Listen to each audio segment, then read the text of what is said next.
Call to order the Oswego Community Unit School District 308, servicing the communities of Aurora, Joliet, Montgomery, Oswego, Plainfield, and Yorkville.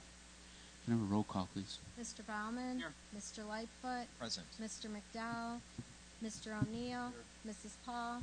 Here. Mrs. Swanson. Mr. Walsh. Here. Pledge of allegiance, please.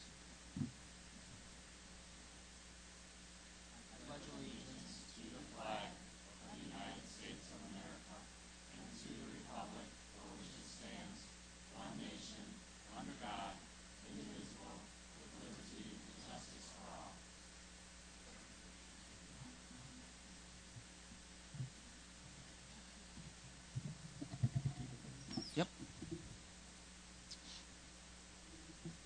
2.0 recognitions. We'll hand it over to Dr. Wendt. Well, good evening, Board, and it's my honor and privilege to have several recognitions on the agenda tonight.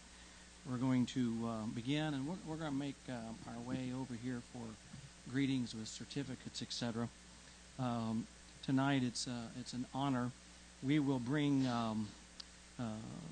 Heather Kraus back most likely next month, along with a number of other employees who have been identified for the Those Who Excel Award, which will be held on October 25 in Bloomington, Normal, at the Marriott Hotel and Conference Center. We will bring her back along with other employees who will be recognized at that banquet. But tonight we wanted to bring Heather to the board because this is a very special recognition for her. We know that Principal Lindsay Allen is with us this evening, and we know that her husband, I believe John, is here, and daughter Maria is here, and Mom Jan is here. And the award, out of 231 nominations, there's a selection committee, and the hardest part of this for Principal Allen and the superintendent was to keep this from everyone. And we're so happy that she was nominated, and so much work that had gone into this application by Liz Blair, a parent, and Liz Blair's son, Jason, a fifth grader, last year, started the nomination process for this great teacher and this great person to be a part of those 231 nominations to become well, I almost misspoke. We'll have to wait till October 25th to find out. But we believe she's one of the best teachers and people in the district, and obviously the committee agreed, and that is why Board of Education, Heather Kraus, has received word that she is one of 12 nominees for this year's Illinois Teacher of the Year. So Heather, let's congratulate you.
Kraus, one of our 12 Nominees for Teacher of the Year.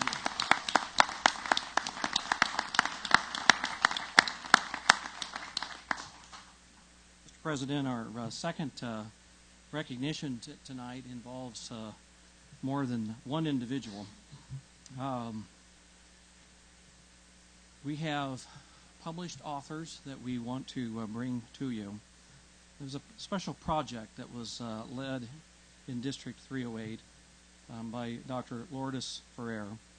The book that's before you, do we have copies before the board at this time? We will have? Okay. The book that will soon be before you was compiled by students, essays that explain how today's educational system, specifically District 308, supports and at times fails to support them. The authors were downstairs tonight for book signing, and we're so pleased that we had the opportunity for each one to do their part and to be recognized at that occasion by signing copies of this book. The proceeds from the book are being used to form a scholarship fund for African American students at both Oswego High School and Oswego East High School. The books are available for $5 this evening, $6.29 at Amazon.com. And so we have brought a copy of this fine work. Quite frankly, in 25 years, and as a former English teacher, I've never seen anything quite like this. And Reactions, a collection of African American student essays, and beautiful young people on the cover. And I know that for everyone who chooses to have a copy, you're going to start reading and you're not going to want to put it down. Because in the eyes of young people, they're honest, they're truthful, and the district has so much to be proud of. And we have areas that we all know we need to improve, and young people have outlined those, Mr. President, in this book. Again, I've never seen anything quite like this. I'm so proud to have been somewhat a part of the project. Dr. Judy Miner, a big part of the project as well. This collection, again, in this book called Reactions. So we brought the students here. We wanted you to meet them. And we have a certificate, Mr. President, for you to present to each one of the authors on behalf of the board and the district. And I know there are parents and maybe other relatives here tonight. And so would the young authors from District 308 please stand at your place so that we may commend you.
So I would call our attention to our students for one just last minute.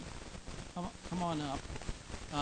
The students amazingly took the cover of their book, Board of Education, and we blew it up, and they signed, each one of them signed a large copy. You might showcase that to the school board. And these young people said, we're going to give this to the Board of Education so that one can hang at each high school. And this is an inspiration to so many students, and we look forward to additional work like this from our young people. So please.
Keep up the good work.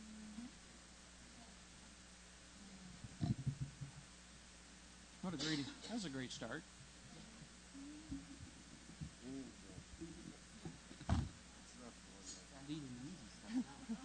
Is it time to adjourn? Is that what you said down there? We need to adjourn.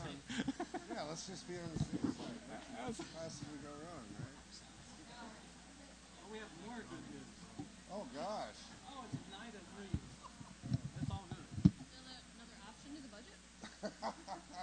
You know what? We can have all kinds of things. No, we can have double A. Let's just throw down the farm. Dude, let's get it over with. We'll have double A. We're going up. 4A. Outstanding. Go ahead. Yeah, we'll give you one. Did you get a picture of all of them together? Downstairs. Yeah. Oh, yeah. Thank you.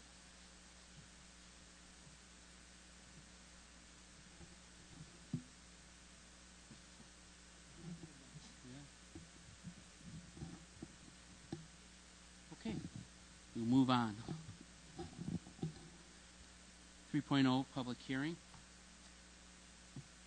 Board of Education of Oswego Unit School District 308, Kendall County, Kane County, and Will County of Illinois is here to convene a public hearing regarding the authorization for the district to maintain its driver's education fees at $250. The Board of Education will be asked to act upon this resolution later this evening as a formally required by Illinois School Code 105 ILCS 5/27-24.2.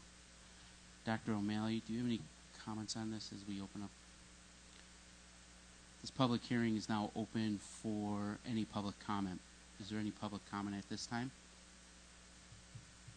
I have a question. It's not really public comment, more policy maybe. If they take it. No, this is the public. You can wait when we vote on it. Yeah. So if there's no public comment, we will close this public hearing. We move on to second public comment.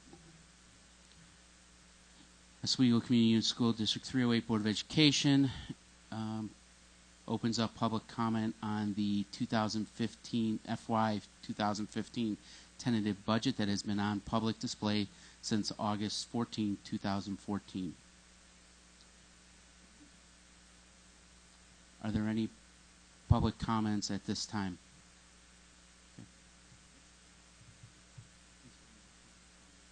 Yeah, if you're under public comment, that's fine. It's before we vote on it. Public comment. Yep, thank you. There's no other public comments under this hearing. Then we will close this hearing. Thank you. We will move to public comment. On behalf of the Board of Education, I'd like to thank the board for attending tonight's meeting. We value the feedback we receive from our residents and encourage everyone to take an active interest in their public school system. Residents interested in speaking to the board this evening are asked to have completed a comment card and presented to the secretary to the board. When the secretary calls your name, I ask that you come to the microphone, state your name and address for the public record, and provide your feedback. Please note the comments are limited to 5 minutes per person and that no discussion of personnel matters, including names or specific job titles, or responses to questions are permitted. The board does not participate in discussion during the public comment. Follow-up to your questions or concerns will be addressed by the administration through the contact information that you have provided on your comment card. Thank you. At this time, I'd like to call Mr. Kenneth Blue for public comment, please.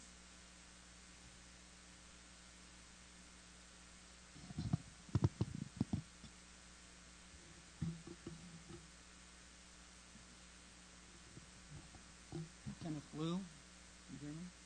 Move Yeah. a little closer. Closer. You hear me now? Yes. Okay, I'm Kenneth Blue, and I live at 3335 Meeker Road. And I'm here to talk a little bit about the budget. I think I'll start before I say anything about that. I've attended several meetings in the past few years, and I've heard impassioned public comments on services that various members of the community would like to see continued or improved or modified. And I really have heard some young people that are very well-spoken coming out of our school system. Very well-spoken. Even some of the young people I saw here tonight, I mean, what they're doing, that's something, I guess, to be proud of. Okay. That being said, I want to talk a little bit about money, because to me, we have taxes to pay, and $8,600 per student is a pretty hefty amount of money to be spending on a student. I'll give you an example. I Googled a school in Aurora. It's not a public school. It's a private school. Their tuition for K-1 to 8 is $4,400 a year. It'd be great if we could send some of our students there for $4,400 a year and save the taxpayers' money. I don't see that happening, but it would be great. From my perspective, it'd be a great thing. I recently witnessed, I think the things that bother me is I just don't think there's a sense. I get the feeling, I mean, I think the school system as a whole is more education-oriented than money-conscious, okay? Or fiscally, I don't know what words to use, I don't want to offend anybody, but fiscally conscious, okay? And I've seen examples of this. You know, I've been in the meetings. I hear what you guys talk about. I hear good questions from board members, and I mean, sometimes the answers I hear I'm not real happy with. You know, that's coming out of the administration. Let's go back a little bit about this contract that was awarded to Aramark. There was another company that was lower, and they were disqualified because of some issues. Well, I guess you're aware Aramark has issues in Chicago. Chicago's considering terminating that contract. So I guess if you could disqualify one, you could disqualify the other. I kind of wonder about the amount of money you guys are spending on printing. I know your budget this year shows $300,000, but I think it goes out over a couple of years. If I recall, it was like a $1 million budget overall. I don't get it. It seems like an awfully big number. Transportation. I see you cut it a little bit, but I see buses driving around empty all the time. It's like one big circular drive of buses going around. They're empty a lot. Let's tell you what happened on opening day of school to my neighbor. The kids were standing outside. 1 minute, please. Okay. They waited 3 hours to get a bus. They called the admin. They called the transportation section, and 20 buses went right by within 100 feet of them. So I really get this feeling that there's just no real efficiency in this organization. And I'm running out of time. I'll say one more thing. I think your option C is the best, but the whole thing about that bothers me is the money that you're not including or that you're pulling out is money that should be going back to paying down our debt, because the tax levies are for construction. They're not for operating expenses. I would even say the same thing on, I'm done. I would finish. Thank you. Thank you. Thank you for watching the time. Appreciate that. At this time, I'd like to call Mr. John Bertolat, please.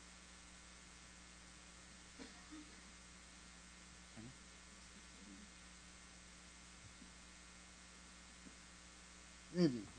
My name is John Bertolat. I live at 1810 Southeast River Road in Montgomery. And first off, I'd like to thank Mr. O'Neill for having the insight to see that this school district has a spending problem. And when my taxes are assessed at $90,000, a third of the value, and I'm paying $10,000 a year. So there's no saying, if you can't beat them, join them. But you can't do that with the government. So what we're going to do is we're leaving. We're fixing our house up. I've had somebody out, a realtor already, ask what I need to do to make it look a little better. So we worked outside all summer, and we're going to work inside all winter, just doing some cosmetics in it.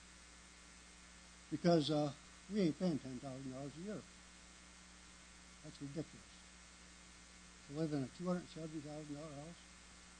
You're not only losing people that can afford it. What about the people that are losing because they can't afford it? I can't afford it. I'm still leaving it. I'm getting tired of getting ripped off. Especially when I see people that are well compensated with all the perks, and they're being offered bonuses if they reach certain levels of achievements. What I would say is if you don't, we'll find somebody that will. And there's so many perks and stuff in this school system that I've had my fill of it, and so is everybody else on the outside. Nobody comes to these meetings, but you ought to hear them outside. Nobody's happy. But nobody's doing nothing about it. But I am. I'm getting out of here. I'm looking at Tennessee. We've been looking at houses down there already. And the taxes are third they are here. And so are the gasoline taxes. It isn't just property taxes. Look on your light bill and your phone bill.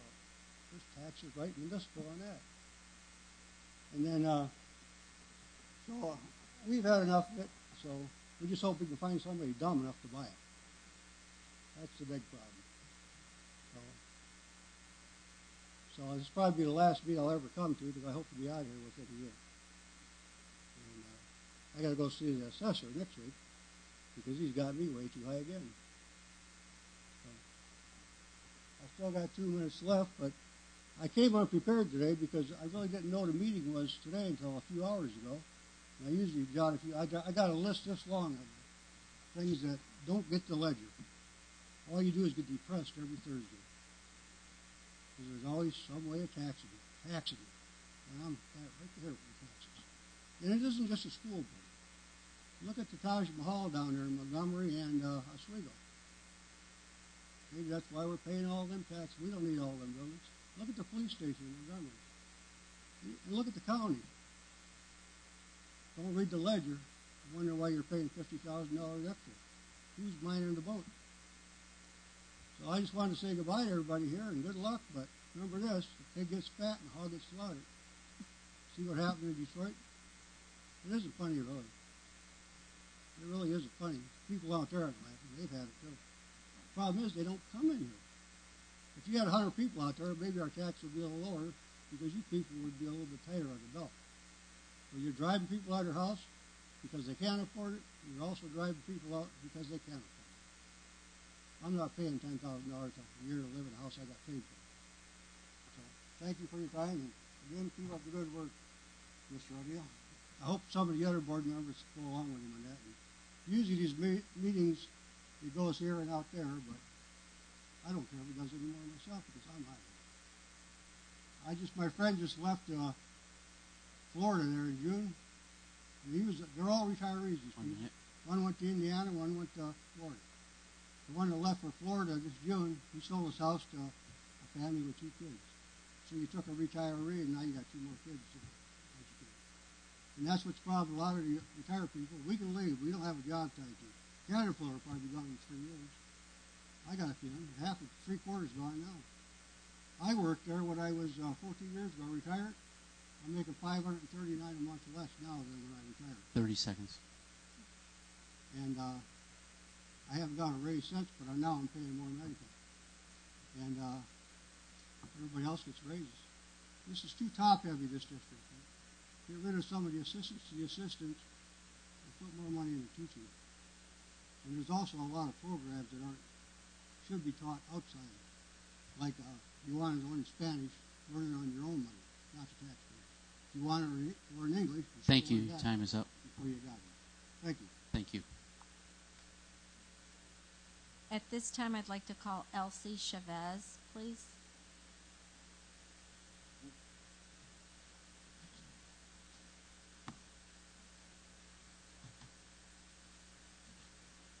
Good evening, board members, Dr. Wynn, and parents who are present tonight. My name is Elsie Chavez, resident of 2161 in River Lane, Aurora. I have a daughter in a bilingual program at Homestead, and on August 17th, during preview night, the day before school started, we were informed the second grade, first and second grade bilingual classes will be combined. They will have 1 teacher and 1 assistant to the mixed classes. After expressing my concerns, the administration meets the parents for the following Tuesday, August 26th. The administration apologized for not notifying the parents previously, blaming the class administrators for this mistake. The principal shared with us that she had 1 taught mixed class with the grade 6. Mr. Rosemary Gonzalez promised to confirm with Dr. Smith if the class of 7 students was possible. Our questions were not answered. We got a still talk but not solutions. On August 29th, I received a long letter saying somebody gave me 4 options. 1, I wished my child to remain for the mixed group. 2, I wish for my child to transfer to a larger group of first and second grade only at another school. 3, I wish to remain at Homestead but in general education and receive ESL services. And 4, to go back to my home school and receive general education, all these options for 1 school year only. None of these options sounds fair to the best interests for the first and second grade of bilingual students. The students have to either be separated from the siblings if they choose to be transferred to another school for them to have 1 grade teacher. Exit the program if they choose general education or have limited attention if they remain in the mixed age class. Last week, I attended the EL presentation given by our BPAC. There, I heard that EL program is currently being audited. This gave me a great hope because finally the administration will find out the benefits of our bilingual program has, deficit our bilingual program has. My help did not last longer than 24 hours, knowing that the BPAC board would meet with the auditor the next day. I contacted one of our BPAC members for an update. He was speechless to find out the audit will look at EL as a whole, but will focus mainly in a dual language and only for answering 3 questions, which is, number 1, how are the students selected for a dual language program? Number 2, what are the students in the dual language learning? And number 3, what does the dual language program cost? For these questions, I'm seriously thinking you're kidding because you choose to spend $45,000 for EL Giant to find out how the students are selected for the dual language program. Do you have a director, assistant director, and a secretary of the department that oversees EL programs. Your team sets the rules. Just ask them. They should be familiar to the selection process. What are the students learning? Please just visit the classrooms and take a minute to learn how the program works. What is the dual language program cost? The finance department won't recognition. I am sure they could do the evaluation, but I can bet no more than what it costs to pay for a classroom teacher and an ESL teacher to educate my daughter if she's in place in general education. We already know dual language is the only EL program that provides the closest to a quality education for EL students.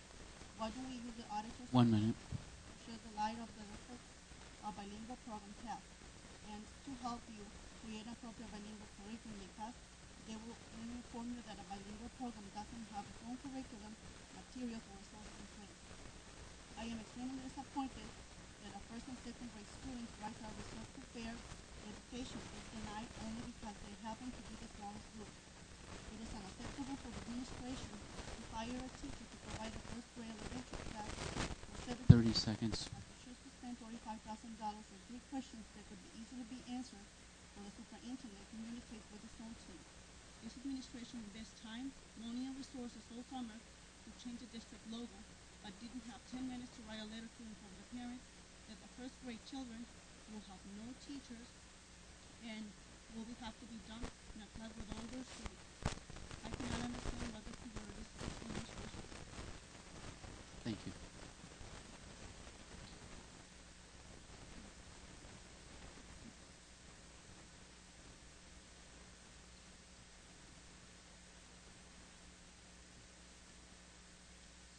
At this time, I'd like to call Maureen Sanchez, please.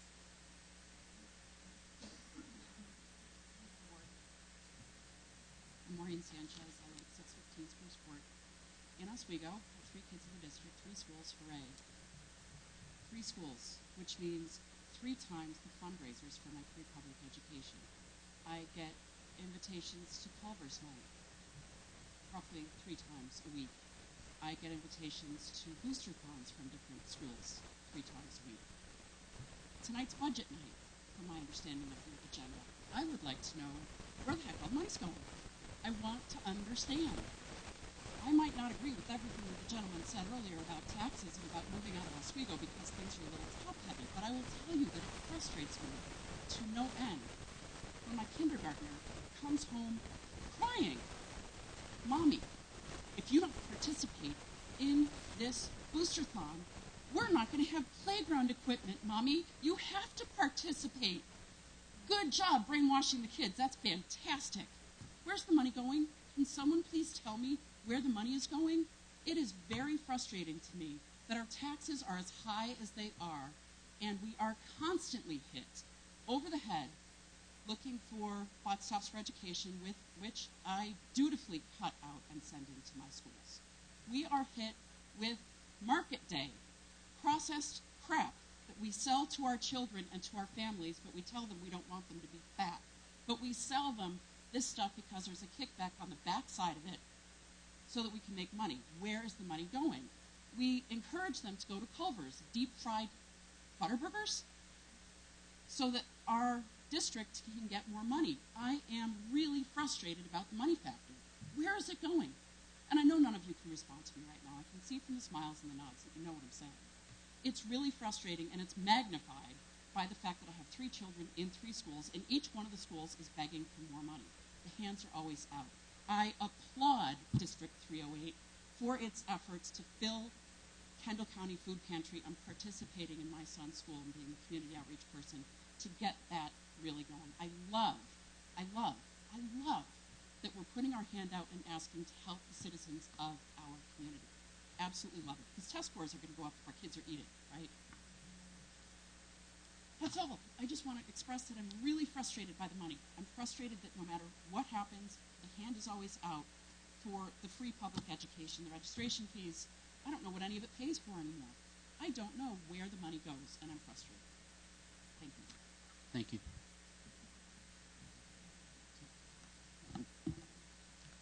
Okay. 6.1, comments from the board. just want to say that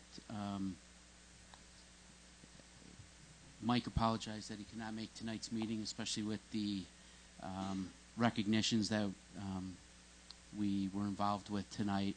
He, like the rest of the board, is extremely proud of Ms. Krause and all the students and look forward to hearing how we can improve our system based on the writings of that book. With that, I'll open it up to board comments. Had a couple great meetings this week. The first one on Tuesday, I was able to meet with about 10 fourth grade Cub Scout boys from Lakewood Creek. They're talking about civics, running for office, the process. They all, at this point, had lofty goals of doing something like that to better serve their community. The group leader, Sarah, had asked them, well, how much do you think that a Board of Education member makes when they run for office? And it was a whole wide array of numbers, but most of them said about $1,000. So I want them to run for office when they're old enough so that we can make $1,000. That was outstanding. It was great to hear their questions and see their interest that they had in elected offices. Also, I was invited to meet with Representative Chapalivia this week. She's chair of Elementary and Secondary Education Committee, writes legislation, and she is interested in working with 308 to do so. And she's asked that I facilitate for her to get out there. She would like to come in and tour Hunt Club Elementary and to maybe nail down a Tuesday afternoon in the next few weeks that she could do that. So I'll ask Dr. Wendt for your help in getting that worked out and the steps and processes that we need to do that. And then thirdly, I'm going to piggyback kind of on Ms. Chavez part of her comment. The ELL audit that's going on, there's been some I'll start with positive feedback. There's a lot of parents who have been able to give some great truthful answers. Some good questions have been asked. And I think that, and from my feedback that I had from a group this evening, some real provocative questions are being asked, the correct questions are being asked, and the parent, my wife, felt very strongly, just felt great that she was able to voice her opinions and felt that the auditor did a great job asking those questions. But the snafu hit when the statement was made that they were going to be doing a dual language audit and solely a dual language audit. The wording was they're not charged to report problems or recommendations for EL. And when we started this and spending the money on an EL program audit, that we were doing the entire program, not just dual language. So I'm lost as to where we lost the direction on the entire program. So now we're back to just looking at language. So it's been a great week. Ooh, I also took in a BPAC meeting Thursday. Last Thursday. Yeah, at Boulder Hill. And I had a similar question. What I wrote down after the meeting was I would like clarification on the scope of the audit because I thought it was all ELL. And in speaking to some people that I sent to the audit, I guess my question is for authenticity's sake, and I know it was an issue earlier, when we compare native Spanish speakers in dual language, are we comparing them to native Spanish speakers that are not in dual language, that are either in the TPE or the TPI or the ELP or the 100 other programs we have? And then I am also curious about this first and second grade. Can somebody get back to the board on whether that first and second grade bilingual is still combined? And then I had one more question. Oh, and I also hate the fundraising. And earmarks, Mr. Blue. That earmark in Chicago was not food service; it was custodial service. Yeah. Sure. I have a few comments. First of all, I'd like to go back to the presentation to the kids that wrote the essays. As as a white middle-class American, I can't put myself in the position these children have been in. Yeah, but we've twice elected a black president, and we've had Supreme Court justices of color, and you just hope that our country is finally getting past, this race issue, that people are finally just people and not looked at for the color of their skin. And that would include our Hispanic American people too. And of course, it bothers me when I hear that some of these kids have had less than good experiences growing up in their school system. It's difficult for me. I do believe it. It's just difficult to believe that in 2014, kids are still having these issues.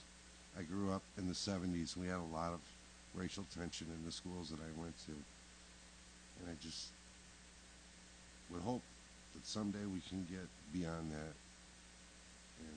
But I'm not surprised that we're not there yet.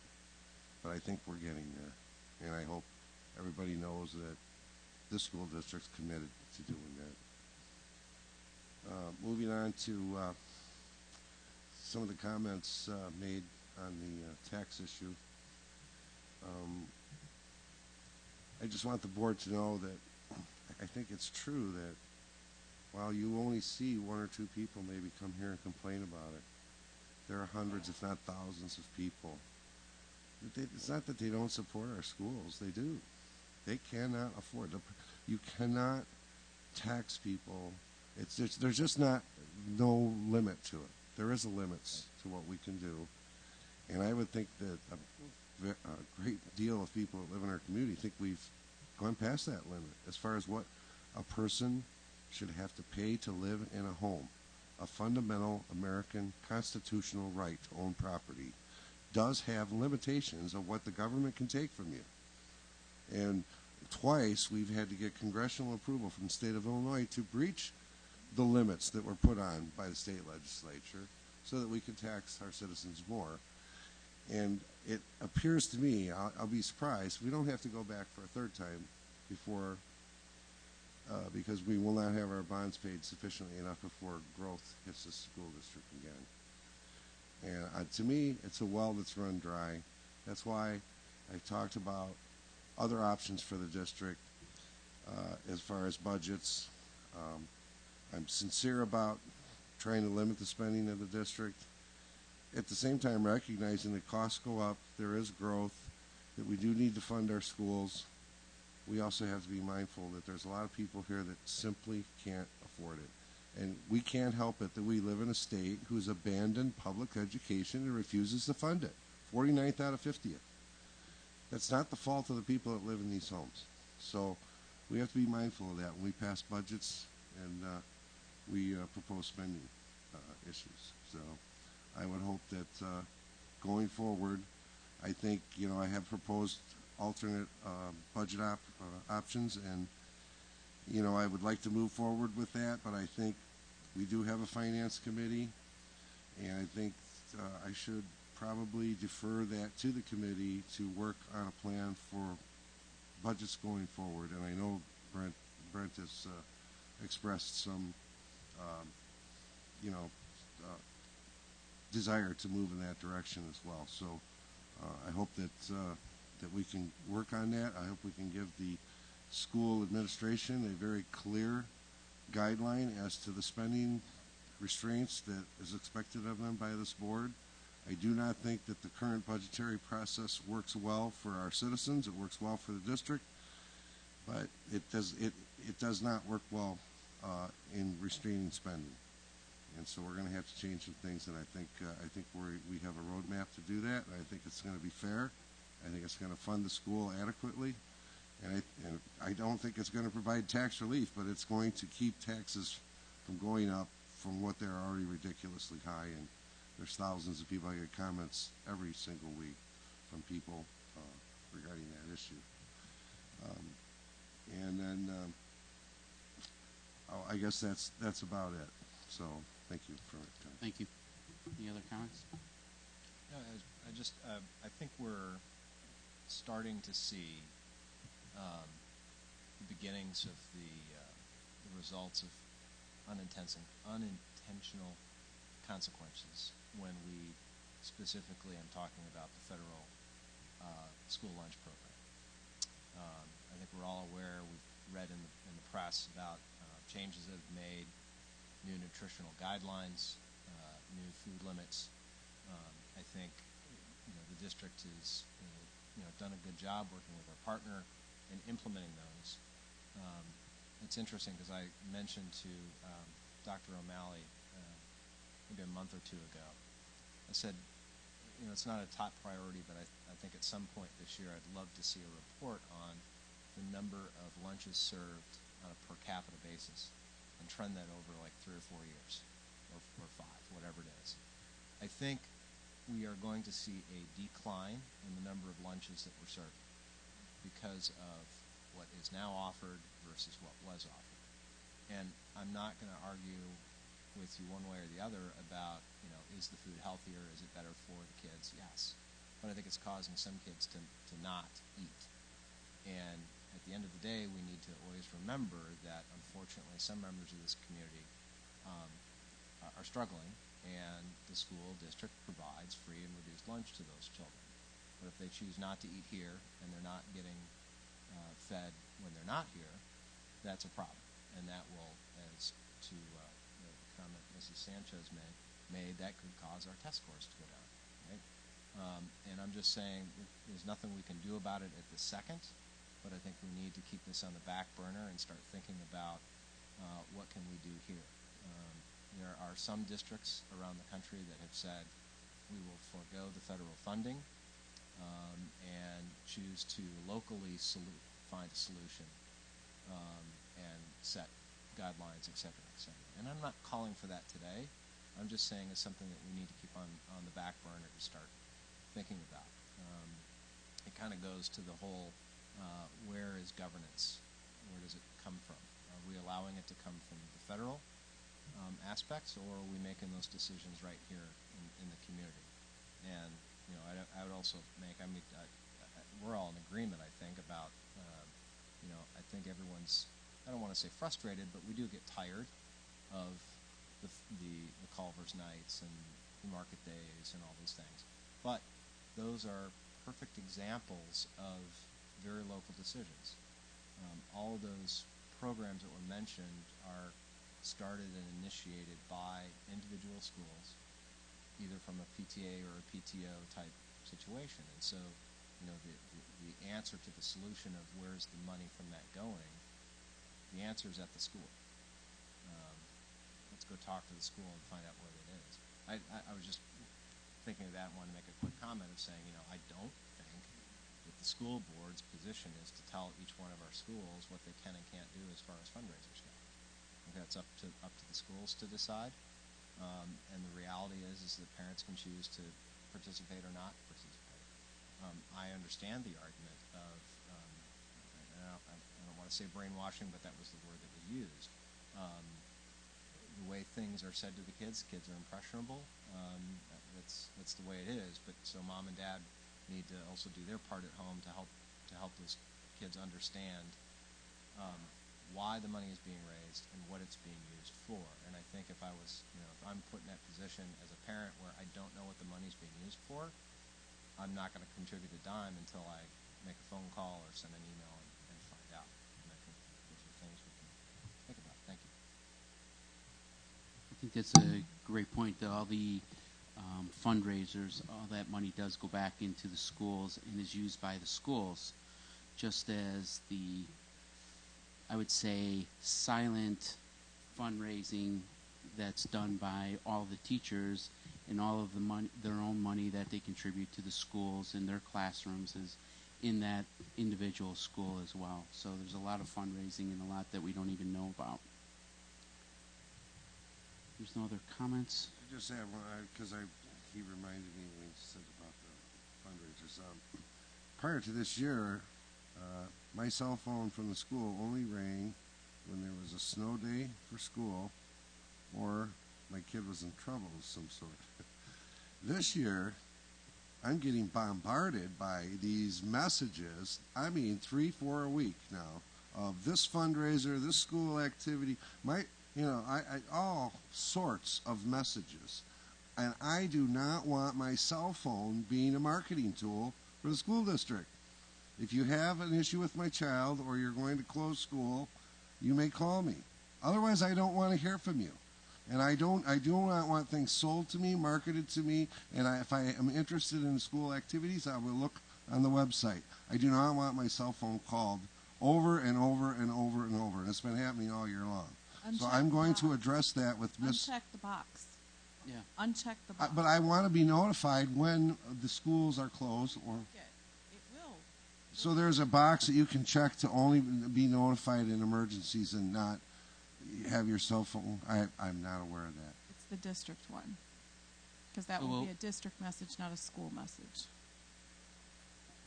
If the schools are closed, if your kid's in trouble, they'll find you. And we'll I hope so. we'll make sure you It get doesn't happen often, but we'll make sure you get that information. So. No, I'm serious. I didn't know there was a box. I've never had that problem before, but this year I've been bombarded with text, cell phone recorded messages. Right, and on the other hand, pardon me? I like it. Right, and on the other hand, there's parents that want to know about every activity. They have a website. So, well, we can take this offline and move on, but we'll get you that information to check the box. Yeah, that's on the website. I can go to the website. We'll make sure you get that information. We'll make sure you get that information. I'm checking it, or I'm going on the do not call list. Okay. We can move on to superintendent's comments. Board, I'm happy to announce that School District 308 was recognized by the Association of School Business Officials a second time. You'll recall a few months ago when Dr. O'Malley and the finance team were awarded a particular award regarding financial reporting. Another organization, ASBO, known throughout the state of Illinois, if not the United States, has awarded District 308 an award recognizing the organization's high standards for financial reporting and accountability. It has nothing to do with tax rate or spending, but it appears that the organization feels that the processes and the structures and the framework that is in place deserves recognition above other districts across the country. So we're very happy to present that to the board and to the district. And so with that in mind, we had an earlier comment about the fundraiser, or not the fundraiser. We had a comment about the fundraiser, but I'll get to that in a moment. The food drive, Kate, Assistant Director of Food Service, employee with Airmark, has been instrumental working with our schools. And it is a good day for District 308 when people come together to be able to raise and meet the needs of people throughout our district, if not our county. And they're doing hopefully some fun competition. I just wanted to show you. This is a plaque, and there's some competition between elementary schools and the junior highs and the high schools. And so at some point in elementary school, we'll have their first name up here with the school year as the winner, if you will, even though I think everybody will have won. A junior high will receive a similar plaque, and one of the two high schools will as well. And Dr. Sparlin has worked with Airmark and our principals, and you can read about it through the media. It's been a very good, very positive thing. I hope it's a positive thing. And Kendall County Pantry will benefit from this tremendous service from students, parents, employees. So I just wanted to take a moment tonight to not only demonstrate what is happening, but also to comment on the very positive example that the district is and the activity that the district is involved in. Wanted to update the board tonight that I spent had an opportunity to say greetings and congratulations to the teachers that met today and that are at the elementary level, secondary teachers tomorrow, that are charged with the process of reviewing our English language arts curriculum. The board would recall that the district has a board-approved curriculum review cycle, and similar to what we did with mathematics, we have 100 or so faculty members, employees, administrators working on an extensive review of literacy, English, language arts, which will include reading programs. I did comment to the teachers, and I stand by this, that we have more elementary playground or elementary reading programs than we do elementary playgrounds, and that day has to come to an end. We are not doing the best job, and certainly not the job we need to do. Our district scores on almost every assessment given indicate that our reading scores are not where they need to be, and they are lower district-wide than even in mathematics, and we presented that information to the board. We will be solidifying that later this semester in a presentation by Dr. Miner and staff, but I want to congratulate our teachers. These are teachers that are taking time to help the district. We all have the shared goal of improving academic achievement.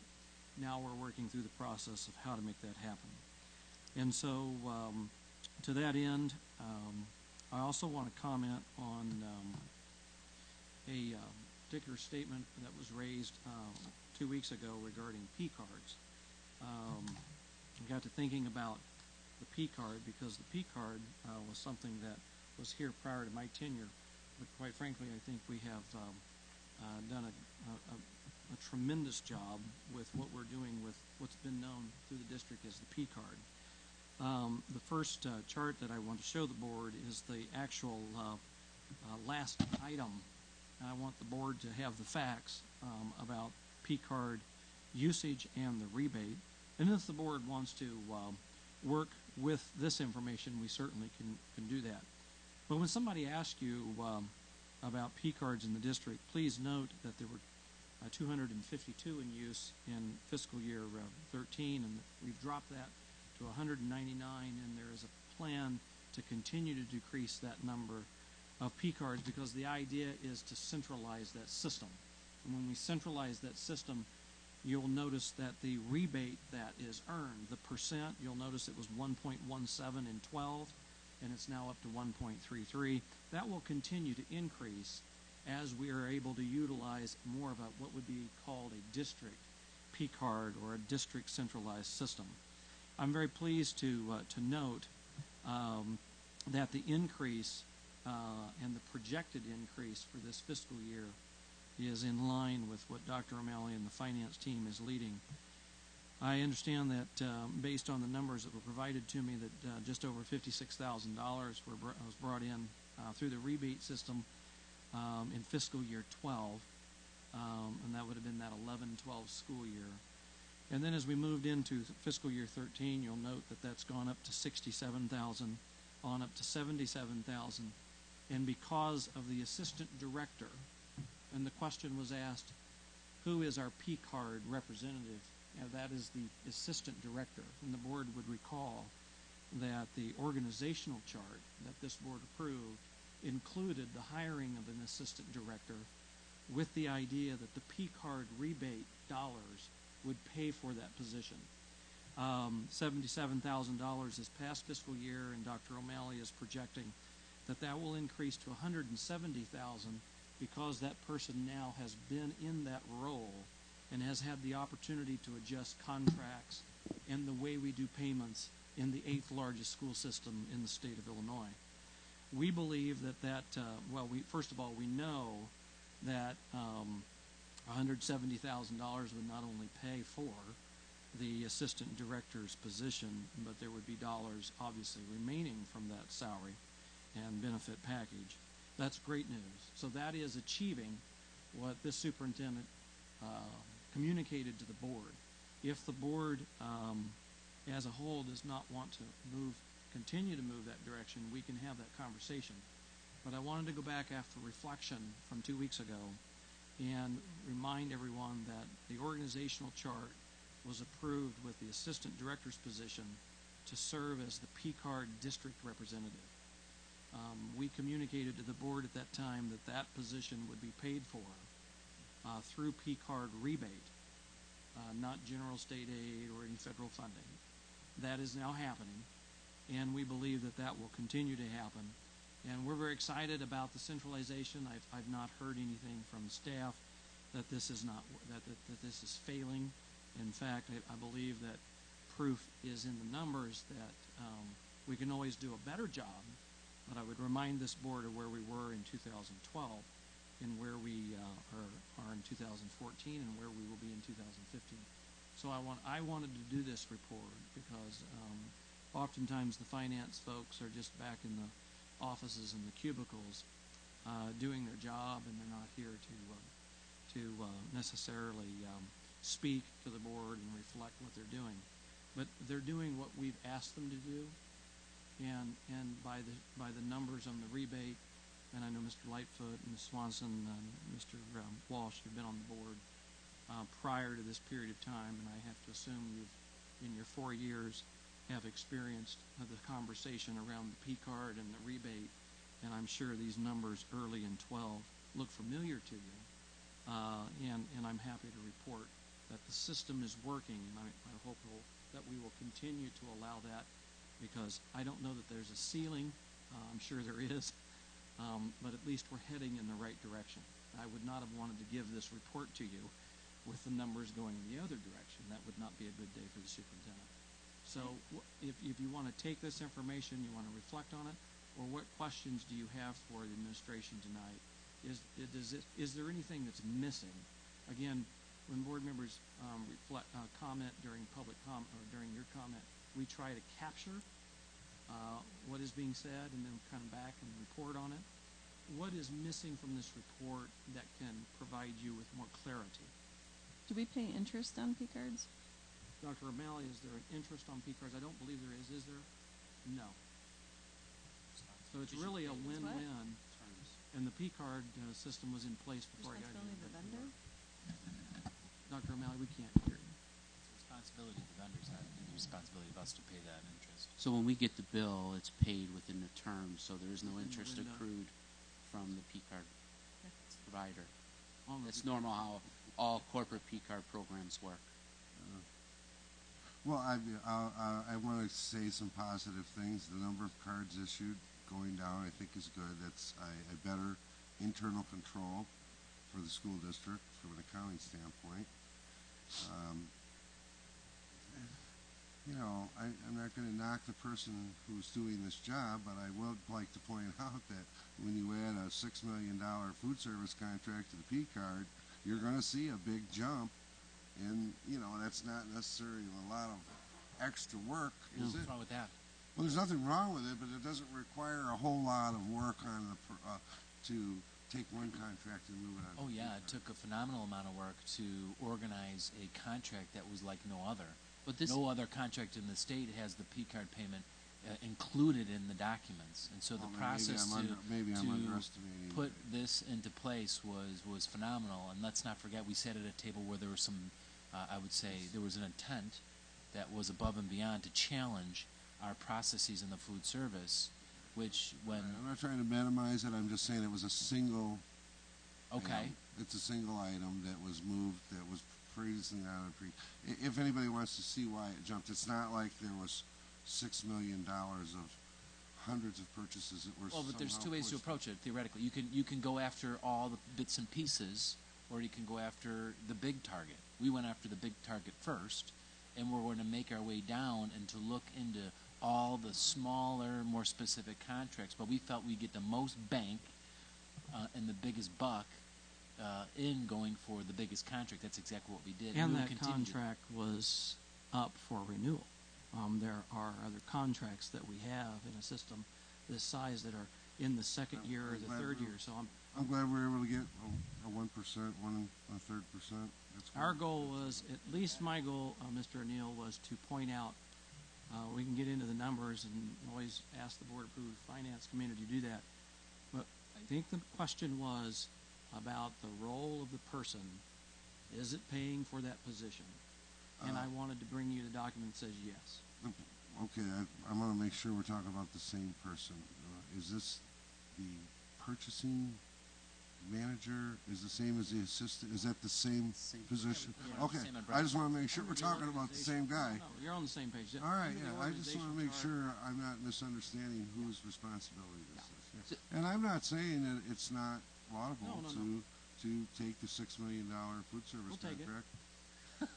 No. I just, you know, doubled it. that's, So, Dr. O'Malley, does this person do anything else besides P-card administration? Absolutely. That's one of the Okay, reasons why you so- see the district receiving 3 awards. Yeah. Because That's we right. focus on issues that are above and beyond what we normally do. And the AFR, the CAFR, is a nationally recognized award. We won it twice, as well as the GFOA, which we actually applied for this year, and we won it. So we're getting better and better and better. So the way I look at it is, over time, this particular person is able to focus on the details. And those are very detail-oriented reports. This is the right way to go. Go get the low-hanging fruit and then work, improve, fix, make sure the process is standard, and then go for the smaller items. Absolutely. Even on $6 million, you're going from 4.8 to 12. Put my glasses on. 12.7, 12.8. So take the $6 million out of there. You're still up a couple $1 million. So that means what's not in these numbers, and I don't expect or ask you to put that in the numbers, is the processing costs that are saved. Industry standards would say it may take $100, $125 to process payments from purchase through receiving through payment process. So now we're cutting those checks, etc., is out. That's processing time. That's real dollars. It's soft costs, but it's in there to help keep the budget lower. And I know that I know you left this with me, which I know the board will get, is that you expect in the next 5 years at least $10.75 million in total revenue savings and reallocations over the next 5 years of the work that you are doing. So on behalf of the board, I want to congratulate you and your staff for receiving this award once again. And thank you for all the hard work that you and your team received. Really, the board should be proud of And the board is everything doing they've put We in. are. Yeah, the It's board, an award finance for the team. board. you know, the only other concern I would have on this report is that you go from 4.8 to 12.7 million in purchases that are put on P cards, but the board does not know whether those are purchases that are new spending or if those are things that we were recurrently spending money on that we weren't getting the rebate on that we are, or if we're just moving new spending and additional spending If- onto the P card. If- That's yeah, not and, clear. and in the interest of not, transparency, I think that's a word that's used a lot. If this board wants that level of information, this board needs to make it known. There isn't any information we cannot provide, Mr. O'Neill, to the board. But in a district this size, there's a governance model for the board, and if the board wants that level of information, all that board has to do is say that's what we want. I think we'll discuss this at Yeah. the finance meeting and do it at that level and see whether maybe Mr. Life Yeah, substitute. We'll talk among ourselves. And we see just add whether another column. There's information. Hey, we don't just show up to these meetings just to hear things. I think we want to take an active role in helping the district, in participating in helping the district, in guiding its, financial. And other Like we did by supporting this role and Yes, moving all that's this and right. I agree creating. with Right? that. I agree with Yeah, no, and I think that's all I'm trying to do here is Yes. identify weaknesses and try to improve. And I know they have people working on it as well, but I think board members And I think should. we have I to. think they should be in that role. And I think the board members we have to caution as we ask for different questions, what is going to be the return on that question from a standpoint of understanding, because there's a lot of time and effort and resources put into every question that we ask. And that's not you. I have a habit that's of being direct- devil's advocate. I'm not trying to say that Dr. O'Malley's not doing a fantastic job, or that Dr. Wentz not doing a It's fantastic not job. that. That No, is no, the I'm not case. saying that, but However, you have to poke holes in things in order to improve. If all we do is pat each other on the back, I'm we're not. not going to go. I agree. No, yeah. Dr. I'll take a O'Malley, pat every once is there in a while, but- an annual goal that you see on the rebates earned? Where we're at 170 $1,000 now. You said there's cumulatively over 5 years, potential of 10, but is there an annual goal? No, Bill spoke to something separate outside of that, but you know, if we had it our way, if I had my druthers, I would have every purchase go through the P card. That's right. It's just that some companies are not suited for our expectation, and we have to be mindful of the companies or the vendors that we work with. And so, on a case-by-case basis, we're working with specific vendors to see if they have that option available, and we're actually moving toward vendors that will have that. That will be one of the things we'll have to talk about with our policies, because I can't force that upon a vendor or exclude them for those reasons. I have to look at that as an option. That's why when we bid out specific contracts of larger magnitude, we could put it in there. It could be a requirement. But that is not the case with our policies. We'll have to look at options because we want a certain degree of fairness to be expected. But in terms of a goal, like I said, any increase over time is going to be beneficial because it leads to a rebate, and the rebate could go back into funding other areas, such as what you're actually receiving here. I like to make things simple. This is like free money, right? Yeah. So we put the money on the P card. We get a rebate currently of 1.33%. That's really all you need to know. Now, the Finance Committee, we talked about some of this stuff, and one of the things we talked about was kind of the who, not named, but what level of people have the P cards. I see this is decreasing. I would assume that the Finance Committee is going to want to continue to understand what's the end goal of the administration as to who's issued that P card. And most importantly, I believe that was Finance Committee member Mr. Cravens, who said, and he works as a controller in a major company, and he said, really, the concern, the thing we have to be looking at is who's doing the approving, right? So if Dr. O'Malley is using the P card, who's signing off on it? Is that Dr. Wentz's role? Is it somebody else's role? Who should it be, right? And those are the things that I think are great topics for us to explore this coming year. I had a long talk with the district auditor about that very topic, internal controls for the school district. And the auditor will make recommendations if there are any deficiencies in the internal control where sign-offs and, there's correct authorization and documentation of purchases up to certain amounts. So she had me feeling pretty comfortable that the district, she's independent of the district, and she had me feeling pretty comfortable because I had some questions about, she asked me about internal control structure weaknesses that I was aware of. And I said I'm not suggesting they are. One point of concern would be the number of people who can purchase on behalf of the district, because that's a potential for waste, fraud, or abuse. Not saying anybody's doing it, but that's a high area of potential. She said that the firm has looked at that very carefully and has tested those controls, and they're comfortable as an auditing firm that those controls are in place. One other thing, and I'm sure you looked into this deeply, 1.33% does not seem like very much of a rebate. I mean, I can get 2 or 3 on my Bass Pro card, right? Seriously, I can go to the gas or your station. Walgreens card, Well, I can go to the or gas CVS. Station, any gas station, Gotta be, you get at least fair. 2%.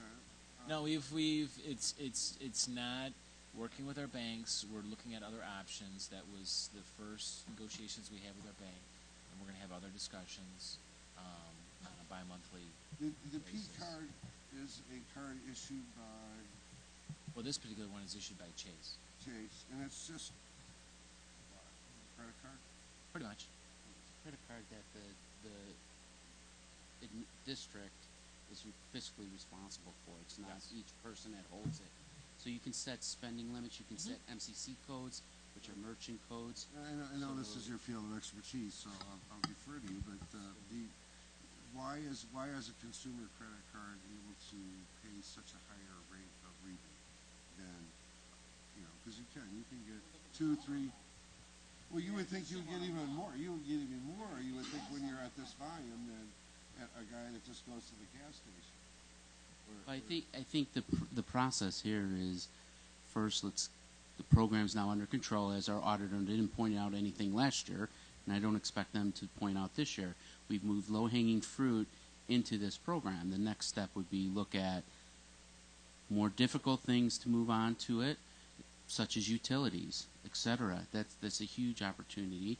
And then when you go to the bank and renegotiate your card terms, you're going to be able to show how much you are putting through the card and where those merchants are coming from. So I think it's just a process moving forward. They can't boil the ocean all in one day. They're taking it step by step. But I agree with you that there's opportunities here. Do you want to say that out loud? Yeah, so this looks fantastic. Can we keep I going? wanted to, I'm going to keep beating the drum. I understand that we overspend. I think that we need to actually educate people on school finance and how it works. I'm giving you this sheet because, and Matt, I'd like to get you, Mr. Bauman, a couple of copies in lieu of your appointment that's coming up, because as the representative in the House, who also serves as chair of the Elementary and Secondary Education Committee, I find it, I remain appalled that now this district has been shorted $16.6 million since 2010. That's 2010. That's not 2000. That's not 1990. And we wanted to give you a visual, and you're going to start seeing this more information. We're going to put it on our website. I'm going to include it in Ask Dr. Wendt, a lot of the columns that the Beacon has asked for me to do some writing for them. I'm on the radio once a month. I'll be there Thursday morning. And I'm going to say this everywhere I go. And people will get tired of hearing about it. $16.6 million would have eliminated every student fee for the past 10 years. Want to eliminate student fees? Why don't have a conversation with where the problem is? All right? If you pay me 100% of my salary, that's what this board does. I'll use me so I don't get in any trouble. You pay me 100%. From July 1 to June 30th, I get 100% of my salary. I can't even fathom what it must be like to have a job and be told at some point you're only going to get 88% of it, or 89%. And that's true for any individual that's in here. Every one of us that have a job and we get paid, I can't imagine what that's like. Year after year after year, you're expecting 100% of your salary, and you're getting 88, 89, 90, and somewhere in this state, we have people applauding that that's great. Because, at least we can get that. We don't have a money revenue issue in the state of Illinois either. Maybe we have a spending issue in the state. Maybe we have a priority problem. Because when you add the billions of dollars that is taken in this state, if you funded public schools at 100%, there's more than enough money. If you prioritize it with the rhetoric that public schools and educating every kid in the state is important. I hate to see this, and I'm not making excuses. You've heard this before. I hate to see and hear that people are leaving a community because of property taxes. I mean that's horrible. That's absolutely horrible. The question is how did we get to a $30 million mortgage payment? You give me half of our mortgage payment every year, $15 million, and our conversation changes. But our mortgage payment is 30 and will be over 30 million a year. And it was before, and those decisions were made before anyone at this table was at the table. And I'm not afraid of the facts. I just want to ensure that we have all the facts. So if we're not willing to do anything with the $30 million mortgage, then we have to then look at something else. All right? You are staring at a superintendent who has cut millions of dollars out of budgets. Cutting is not, in my opinion, leadership. That's the easy part. It's identifying where we're going to cut. And if everyone's happier, if we are 2 or 3 or 5 or 10 administrators less, and that $1 million over 15 or 12 administrators, if that's the answer, then let's do it. We just need to do it. I need to let people know, and we need to move forward. But every 2 weeks on we're overspending, and that we're all headed downhill is the most depressive and most disappointing conversation that I think we can have. And it's impacting how people in this district, not only living in the district, as the gentleman pointed out, but it's impacting the employees of this district. And I think if we're not cautious and careful, we will run the risk of not only losing residents, we will lose employees. Because of the fear that we're going to cut or reduce them as a person or department. And so I really ask, and I'm asking, that if we want to have the conversation, Mr. President, about reducing 80% of our budget that you're asked to approve tonight is spent. It's spent. It's under contract, either with a person or a piece of equipment or a service. So we have time to now, this fall, this winter, to identify however many millions of dollars of cuts for fiscal year 16. And I'm willing, and the staff, and I communicated this with our cabinet, we stand ready once a month, the second board meeting of every month, to go through the process if you want to do it this way. Or you can direct me, and I will bring however many millions of dollars of recommendations of cuts to this district, if that's what it takes. You can Google and find a lot more about me than maybe what's online. I can actually provide to you that I've presented boards with millions of dollars of cuts. It included administration. It included kindergarten. It included athletics. It included sponsors. We will find the 3, the 5, the 8, the 10. In a district this size, we may need 12 or 15 million, maybe 20. I don't want to leave the impression, Mr. President, with you and with this board, that the administration is in the way. I take offense to that.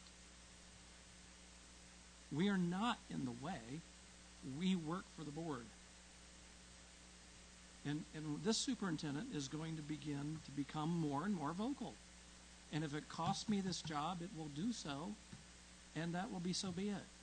But I'm not going to stand by and watch a state that does not deliver, causes us to start. Friendly fire leaves you just as dead. Mm-hmm. And we are shooting inward. We really are.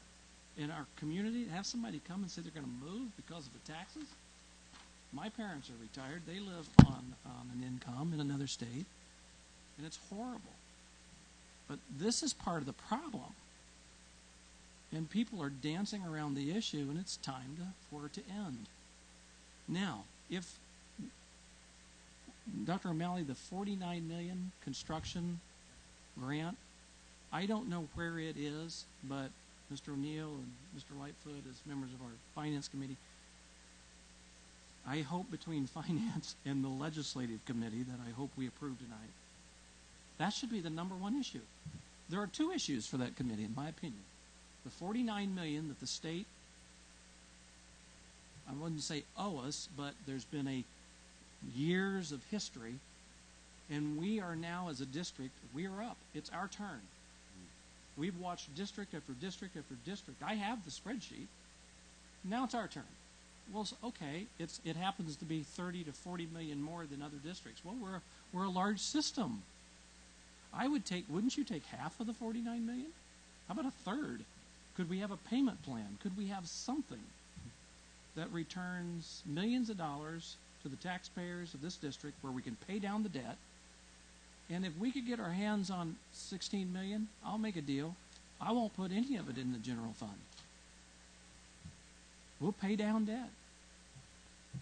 So we have 2 things that we need to work around, but the message that I'm hearing And Mr. Neal, I get those emails as well. And I'm here to tell you publicly, and you know me personally, nobody wants to be superintendent in the third highest taxing entity in the country. And I shared that with a group of teachers today. We all get it. The employees get it.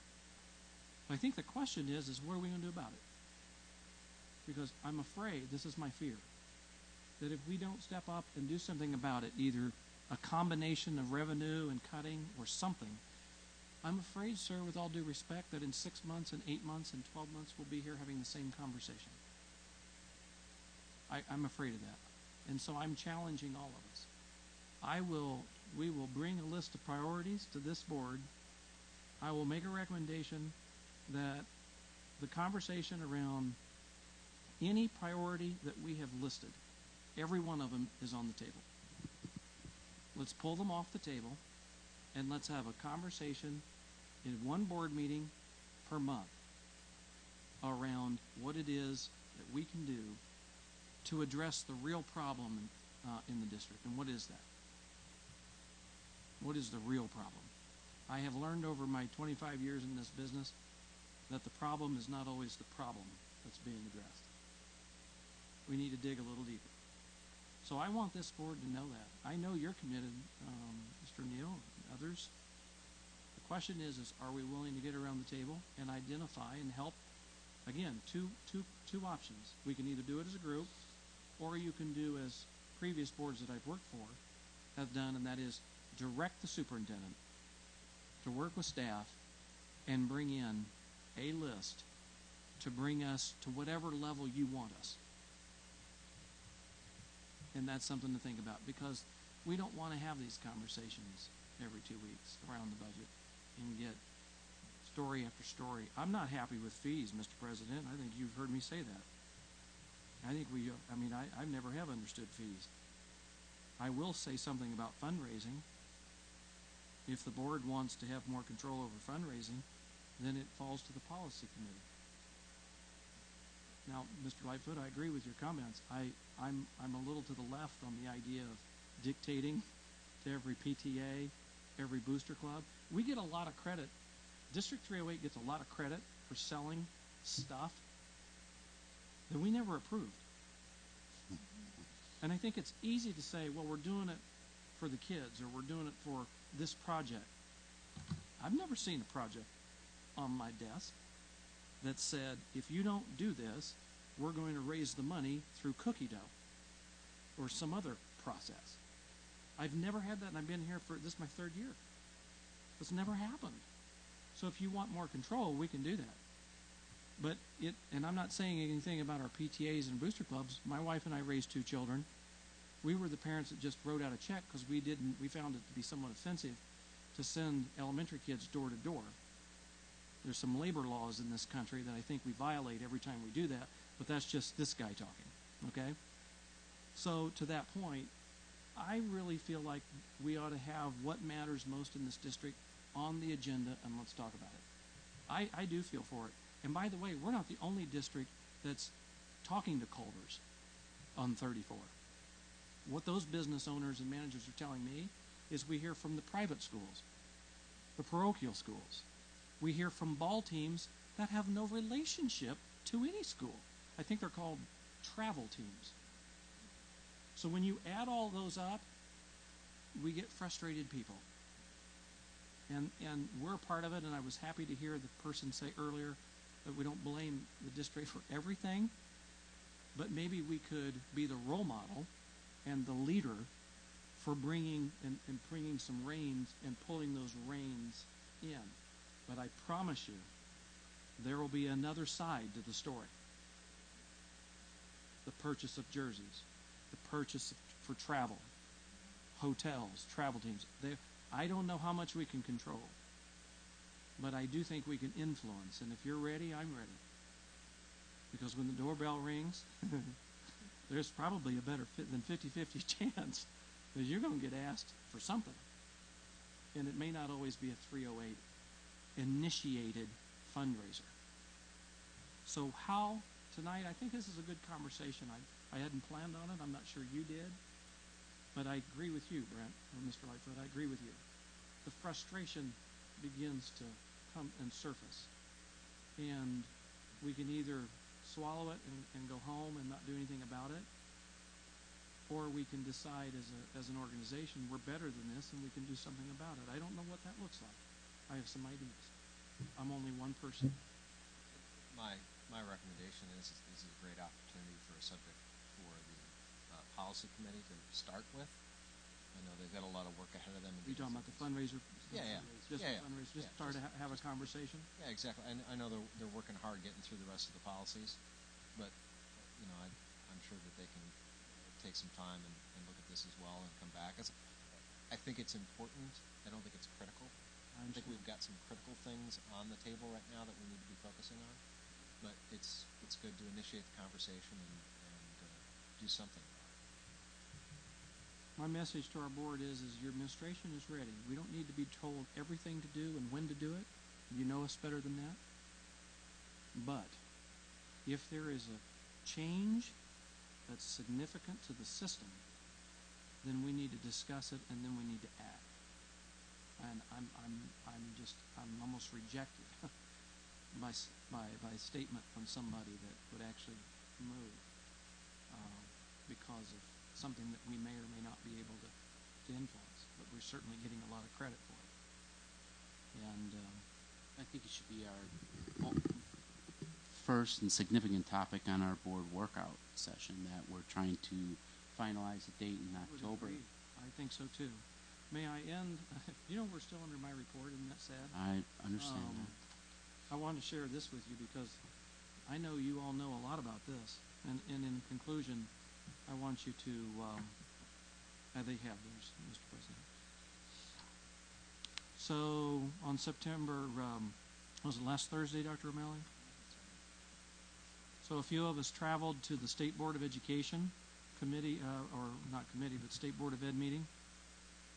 And I'm going to be open with the board. I'm not quite sure what we thought we were going to get. But because when you go before the state board, you better have your I's crossed and your T's, or your I's dotted and your T's crossed, right? It is an incredible experience. We presented what they had never heard before. They'd never heard it. No district in the state. We presented that we thought it was perfectly acceptable for high school students to take up to 40% of their coursework online and still be a bona fide student in our district and don't even think about cutting our GSA at whatever percent we're at now. It's a first. It took 2 waivers to put it into writing, as you well know, and we presented, and I've been in front of state boards, I've been in front of legislatures in now 3 states, and it is an incredible experience to have legislators and elected officials at the state level just Q&A you for a half hour. And I thank Dr. Miner, and I extend my thanks to Dr. O'Malley for joining me, and Laura Weiserrig? Weiser. The Weiser of the Regs. Yes. Yeah, Laura was there as our attorney, and what a beautiful experience. Because as I said, we had our presentation, and at that moment there's this quiet time. And I have to say to my board, I got up to leave, or to sit back down, and Chairman Chico asked me to sit back down. And I thought, well, this is when the fun begins. And it was a wonderful experience. I want the board and this community to know that I walked away as a school superintendent. Was so impressed with the State Board of Education. Their heart is in the right place.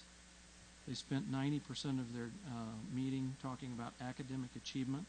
We were not planning on staying, but we did because the conversations were moving.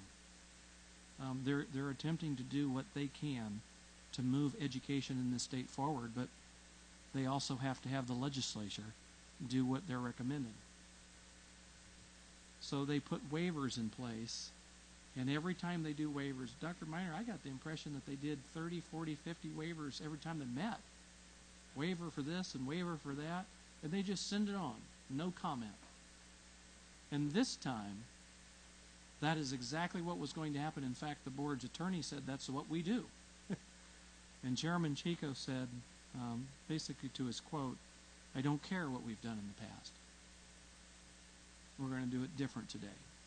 And they pulled those 2 District 308 applications out, brought them back later in the agenda with a special motion to approve our waivers so that, in essence, 40% of our high school students could begin next school year earning coursework online for graduation purposes.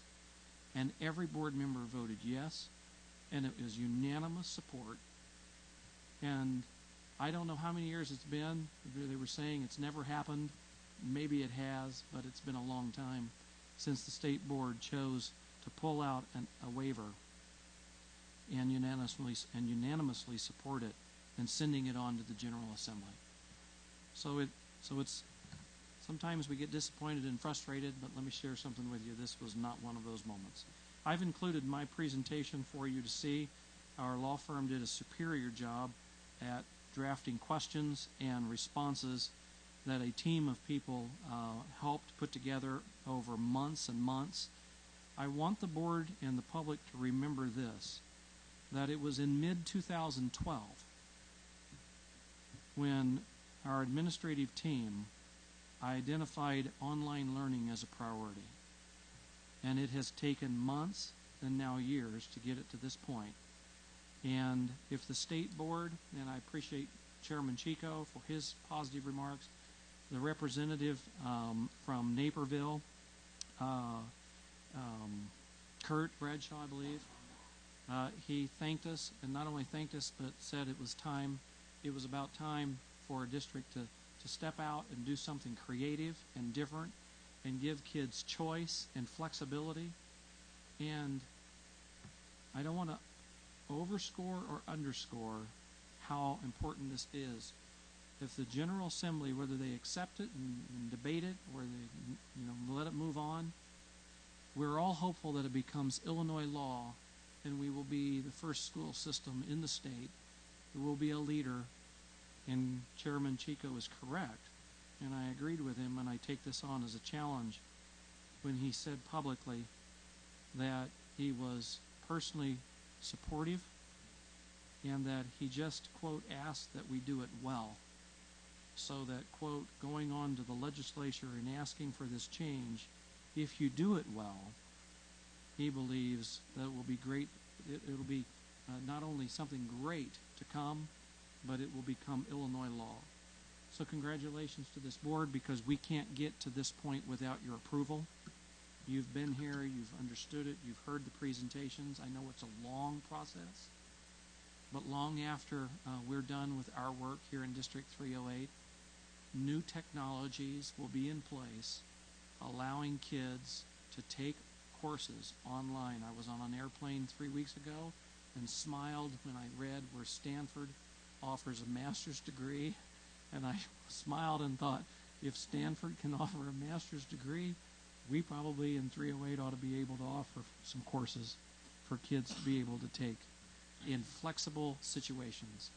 Maureen, one of the questions that was asked was, do you see this outside of school day? And I responded, unfortunately, our school day is still defined as about 8 a.m. to 3:30. And when I walk on college campuses and community colleges, I have a meeting this week with the president of Obunse Community College. I know that if I walk on that campus at 7 p.m. or 8 p.m., what do I see? I see teaching and learning taking place. And that's what needs to happen in our high school settings.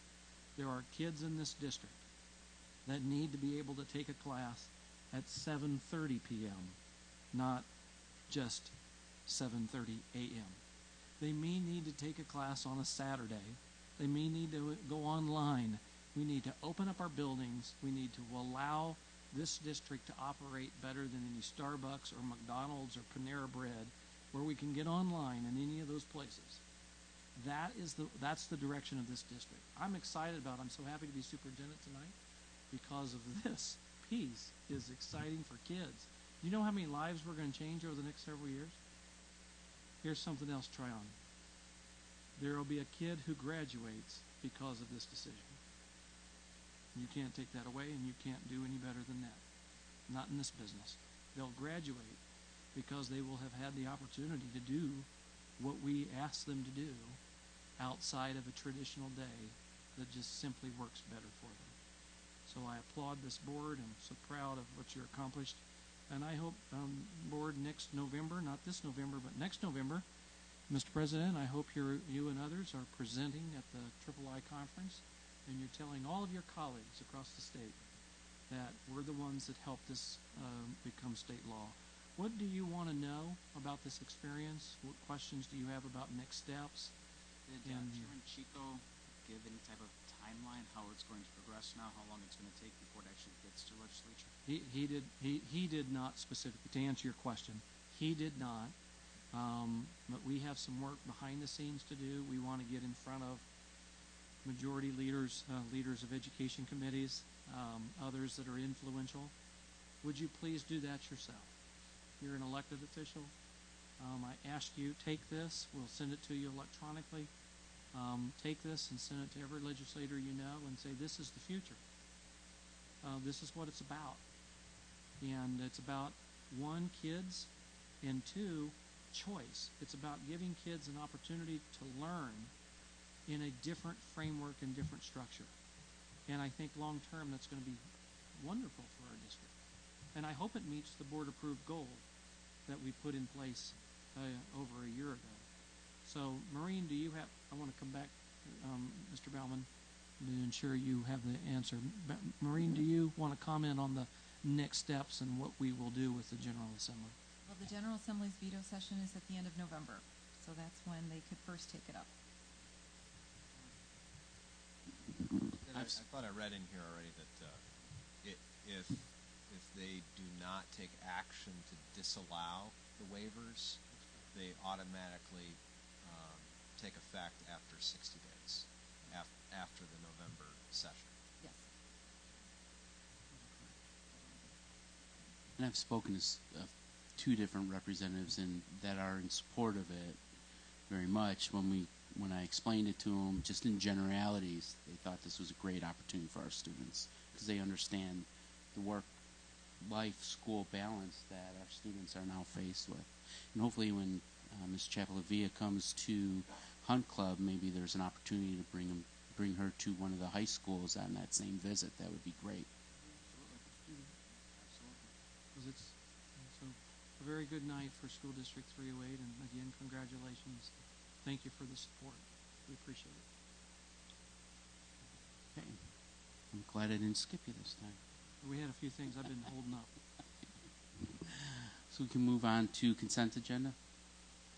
I make a motion to approve all items under consent, including 7.1 minutes from September 8th, 2014 regular board meeting open session, 7.2 2014-2015 annual application for recognition of schools, 7.3 Board of Education Advisory Committee guidelines to reflect the addition of a legislative advisory committee, 7.4 recommended candidates to fill vacancies on the Policy Development Advisory Committee, and 7.5 Freedom of Information request. Second, I'd like to actually request President Walsh, if it is okay with you, I'd like to move 7.3 into action items. I'd like to make a very small change to the document, and I think that's probably better to do that as a motion in action items, since it's... We'll just pull it as 8.3. Can I ask you a question on 7.2? I have two. And it's more teaching and learning. Do we have a percentage? Well, let me pull it up. Do we have a percentage yet on, I saw evaluations of principals and assistant principals at 30% student growth? Do we not have teacher student growth yet? No, student growth is in 16-17, and 100% of the principals are in administration use the 30%. Okay, I thought we were piloting it. Maybe I was thinking wrong. And then my other question refers to that. Are we then next year in 15-16 training the staff? on the new teacher evaluation and how to use student growth and Yes, we're currently working on the Danielson model training with EvaluWise with our administrators currently, and then next year that will translate to the staff. as just professional development or in PLCs or Well,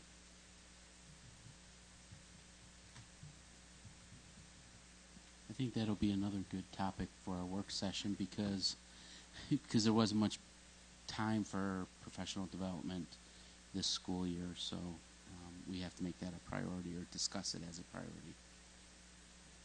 There's no other questions on. when you have that discussion, how about, is there a bunch of schools still doing the Wednesday afternoon meeting? Some do Wednesday morning, but that's more building specific. So we. Yep. So if there's no other questions on the consent agenda, we have a roll call on items 171, 72, 74, and 75 as stated. Mr. Baumann? Aye. Mr. O'Neill? Mrs. Paul? Aye. Mr. Lightfoot? Aye. Mrs. Swanson? Aye. Mr. Walsh? Aye, motion carries 6-0. An action item on 8.1, please. I make a motion to approve the resolution of the Board of Education of the Oswego Community Unit School District 308 authorizing to maintain increased driver education fees. Second. Are there any questions or comment on this point? It's another teaching and learning question. So my question was, if a student takes driver's ed outside of the school day, do they still get the half a credit on their transcript? No. If they take it from a private instructor? No. They do not. Are there any other questions? It meets a graduation requirement. It checks the box, but Right. there is no credit. Okay. So, just for clarification, I think I have the answer on this. The maximum we can charge is the $250. Dr. O'Malley, I don't know if you know the answer. I'm just kind of curious. Have we? This is not a catch-22 if we haven't. Have we taken a look to see? Oh, here it is. How did you know? Per the resolution, we're required to provide the document that's before you. Yeah, my question was, are we losing money or are we breaking even? Yes, we're losing. Because I know we're well under the market rate, but I was going to make a point that we are legally bound as a school district in the state of Illinois to offer driver's ed as part of our offerings, and Can we apply for a waiver? That's what we're doing. I mean, he says we're legally bound Yeah, to let do me that. Do we let me have clarify that. Waivers were in the past from 2009, 2014. You had a waiver, a 5-year waiver. The Illinois General Assembly did away with waivers in driver's ed because every school district was applying for them and getting them, and they changed the law this past year to say in the future you have to approve a resolution of this sort by the board one time, and then you can charge up to $250. I understood his question, or maybe it's a different question. Are we obligated in any way to offer driver's ed through 308? yeah. My understanding is that state law mandates that districts offer driver's ed. As I'm now glanced at this, so we're losing money for every student. This is what we call an unfunded mandate.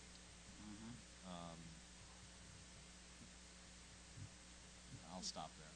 So are there any other questions? Absolutely. If there's no other questions, can we have a roll call, please? Mr. Lightfoot? Aye. Mr. O'Neill? Mrs. Swanson? Aye. Mrs. Paul?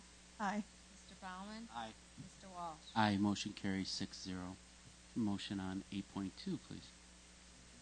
I make a motion to approve the 2014-2015 budget for School District 308.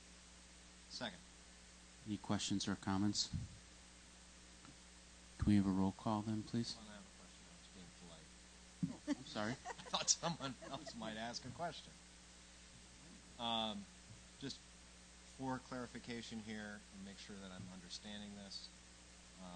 Again, I fully support option C. This will be the first time I've had the opportunity as a board member to vote for a budget that will ask for 0 increase in CPI, 0 increase against, I'm going to look at Greg when I say new construction. I'll give you the lecture, but there's no such thing. As I read in the paper. The quick point I want to make is that what we are, I think, doing tonight is very unique. Every school is different. Every school district has different issues. We know what our issues are in this district, and we're actually doing something about it, right? We are, I bet if we looked at our near peers, which is about, 10 to 12 different districts in the western suburbs, I'll bet you a nickel, because I don't want to throw my money away, but I'll bet you money that we are the only district that is not going to levy for CPI. The only one. I almost guarantee it. This is unique. This is a step in the right direction. Is it possible for us to reduce our tax rate and bring us more in line with the rest of the state overnight? Nope, not possible. We are making a wonderful progression. We're on the right direction here, and I want us to keep that all in mind, that we are doing something about it instead of just sitting here and what had happened in this district for years was just to go ahead and levy to the full maximum rate. Allie, I know you remember that. Bill, I know you do too. When we first got on the board, the then superintendent of finance sat before the board and said, well, we're going to ask for 12%. We're going to ask for 15%. We won't get it, but that's what we're going to ask for. Mm-hmm. Those days are long gone, and that is wonderful improvement. And I hope the community understands that this board is actually trying to do something. And it's a process to get there, right? Step by step. And as you, Dr. Wayne, you talked earlier about just tell me numbers to cut. I think we have to look at the other side is when we see what we're not getting by not raising CPI, we have to try and find alternatives through different revenue streams outside of fundraisers at Culver's and et cetera. But different opportunities. No, I know, and they do a great job. They support the schools. But I mean, we talked about Brent. We talked about a while back. Yeah, right. We talked about marketing. We talked about how to figure out a marketing process to look to generate revenue. We talked about that a couple years ago. That's my point, is that we have to flip, not always talk about cut, because we still have to educate students at a quality level, but where can we supplement the revenue that we're losing, the $16 million, or additional revenues to help continue the relief that we're trying to give at the level that we're trying to give it. That's the key. So, I think the board's on the right track. Even though I had suggested another option, it wouldn't have resulted in much less than what we're talking about tonight. Very much less. As a matter of fact, as I did some ballpark figures, and I think this is what we have to do. It's not that we want to do it. We're not happy that the school district's not going to get every possible resource, but we also see what people come in here, and it affects not just students, it affects everybody's lives. And you can't negatively affect one group to positively affect another too far of a degree. That's my, you have to balance what a community can do versus what you want to do for the kids. And I think this budget goes a long way towards that. Goes a long way towards showing people that we're sincere, we understand the pain they're feeling. And even though we are lowering our operating budget, we still have this tremendous bond and interest that's increasing and will probably, even though we're doing this, result in a slightly higher tax bill. Even though we're doing this. By law, it will. Well, we have to pay our bills whether You Right. don't have to. So we've encumbered the school district with that debt, and now we are obligated to pay it. And, you know, the operations and the debt are all thrown together on the same tax bill. So you may see an increase in your tax bill, even though the board is slightly reducing what we're asking for operations. I think people should understand And I that. think the board needs to look at and challenge ourselves on the debt side again. We looked at it before. It's not for tonight's discussion, but it's something that we have to dig into deeper. I agree with Dr. Wendt, too. I agree with him. You know, that if we lived in a state that actually funded the schools like most other states do, we wouldn't be having this talk. That we would have a manageable property tax for people, and the state would be paying the lion's share of education as they do in most states, and they should. It's a state education system. It's not a Kendall County education system. It's the state of Illinois.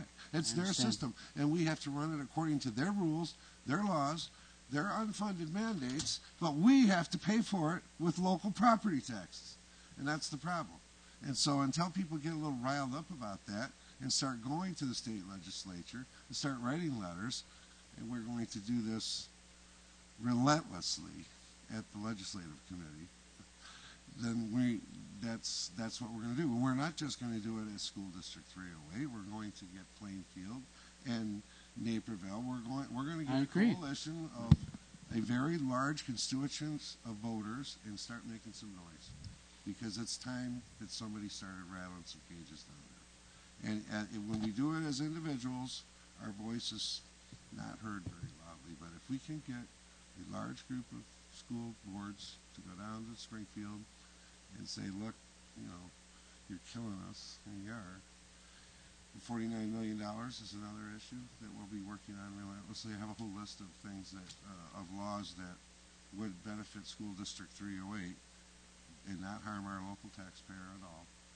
And that's the kind of stuff. That's funding. It's unfunded mandates. It's talking about shift in pension reform. Just that goes nowhere but to the taxpayers. So at the local level. I have a whole list, and when we have it after our first meeting, we're going to go through this whole list of bills that are up, and the committee will decide which ones we want to work on and focus on. We'll bring those to the board, make sure that's the direction the board wants to go. We will draft resolutions to send to our legislatures. If we have to, we'll do amicus briefs if there's court-type issues that we want to send a letter to the court stating why we feel, you know, that we don't want a decision going one way or the other. And that's all you can do in politics. That's how it works. You know, you don't just get your way, but you try to build coalitions, and you try to get a bigger and bigger voice, and that's what eventually wins at the end of the day. So I agree with Dr. Wendt. I hear his frustration, and I sympathize. I do. I sympathize with the position you're in, but I've told you that since the first day I met you. This is going to be a hard job. This is going to be a hard job because it's got to be done under limited resources, but we still expect results. We expect a lot, and we expect you to do it with very little. And I understand the difficulty of it. So I commend you for being as tolerant as you've been. Thank you. And Mr. O'Neill, I know you know this, and I want the rest of the board to know. I do in 2 weeks want to have another conversation around Senate Bill 16. I'm hearing more and more about how unattractive that bill has become. And the first spreadsheet that, Mr. O'Neill, you saw, because we had it in our hand, was about a $100,000 reduction. And that has now approached $500,000 for our district. And the more I think about it as a school superintendent, I'm having, well, next week I'll be in Chicago with a series of meetings with the largest school district superintendents. And I feel, quite frankly, that what you're reading in the paper now is that this district is going to benefit, this district is going to not, and all of a sudden we're pitting districts against districts. And I'm going to ask my colleagues in the districts that benefit the most to come out and reject it. Because we're just shifting money around. We're not adding any dollars. We're just taking money from you and giving it to you, for you. Right. And That's the problem. this is not going to work. And I feel like that's not what was maybe communicated to us when we were in Springfield when we had that session. And I reserve the right to change my opinion when things change, and things have changed. Right? I mean, we need to have that conversation in Indian Prairie, and other districts have reached out to us. And speaking about a coalition, it's nothing against districts that need more money. There are districts that are not far from us that need millions of dollars to educate students who are living in poverty, but to take it from other districts, I mean, we have students living in poverty here too. Right. Well, general state aid should just be general. It's a per student. It's not per poverty student, not per special education student. Those need to be funded separately. General state aid is the general foundational level for every student, not for any special circumstance. Right. And so they're getting that all polluted by putting that into the same pool. So Well, I'm happy to see the what's legislative committee is going to come to fruition in 308. Yep. And that general. Go ahead. I just want one last comment on this whole thing where you see the taxpayers coming, this and that. Regardless of how you feel about our budget or our school district, from my perspective, you cannot be successful in a community when you have 20, 30, 40 or more % of the people who are against what you're doing. You can't. You can't be successful in the long run. And I don't know. I don't have a good sense of percentage. I know it's a very sizable number of people. They're not really against the district, but they feel they don't have a voice. They feel they're not being heard. They see the tax rates going higher than anyone else in the country is paying. That's a problem, and it's a problem that's not going to go away until we address it. So, it's it's a very difficult job for Dr. Wendt to have to preside where he's trying to improve academic achievement, and he is. And I know he's focused on that, and I'm glad he is, and he's doing a great job. But and then have the financial issues that we're facing in this district. It's a tremendous burden, and I give him a lot of credit for hanging in there. That's right. I'm going to share the love. But that board Q&A, Mr. President, will be very helpful, I think. Yep. And we're all taxpayers here, so every decision impacts us as well. So. It does, Bill, but not all taxpayers are equal. Some people are in fixed incomes, don't have jobs, and are no, I agree. I'm not. We can't all be lumped into one. I understand. Yeah. Letting all comments come out first, though, is appropriate. Mr. O'Neill? Aye. Mr. Lightfoot? Aye. Mr. Baumann? Aye. Mrs. Paul? Aye. Ms. Swanson? Mr. Walsh?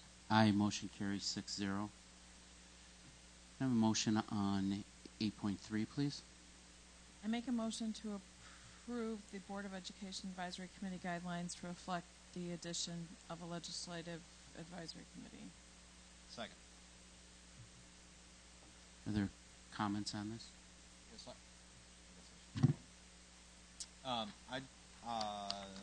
If it pleases the board, I'm going to make a motion for a very tiny modification here, reflecting page 2, which I've noted in the document that I'm passing around. And I thought since we were taking the opportunity to add the legislative committee to the document, that we would do a little bit of cleanup. This is something that I thought we should have done, and I didn't catch it before. So if you agree with me, vote with me. If not, we'll get this off the table quickly. So I make a motion to modify the document under 8.3, Advisory Committee Guidelines, reflective in the Advisory Committee document, page 2, paragraph 3, and this is just to clarify that the committee chairs have final approval of the committee agenda. Second.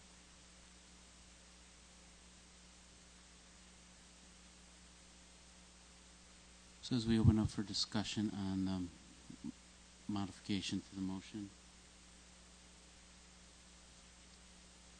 can you explain why you're deleting designated administrators? Well, I don't think it would ever happen, but I felt that the wording could make it ambiguous as to who is signing off on the agenda, and I want to make sure that the committee chairs are fully responsible for that. Again, I don't think it's a problem. I'm trying to clean up some of the wording to make it a little bit more clear.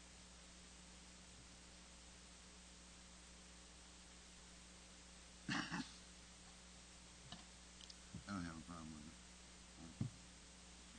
I don't think there's anything wrong with it. I think that we've moved pretty quickly on getting this committee added. I think thanks to Mr. O'Neill for doing that. And I hope you hit the ground running.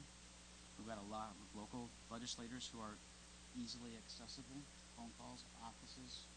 We all know enough to get them in here, and I think get them through the gates, so to speak, get them in our halls, on our property, walking with them, handing them these documents and showing them these figures, and and look at this while they're here, as well as sending emails and sending things down to them. We have legislatures. I know that Leader Durkin was not too far from Oswego today. There's no reason why we can't get him here. We don't have to stick with just our local guys. So I think you're on the right track. I think it's a great addition to our community structure that this has even gotten this far. You are aware that these are the bylaws for all of the committees? Well, it's the committees, but we're also adding for the legislative committee here on our thing, yeah. Just giving great kudos. That's it.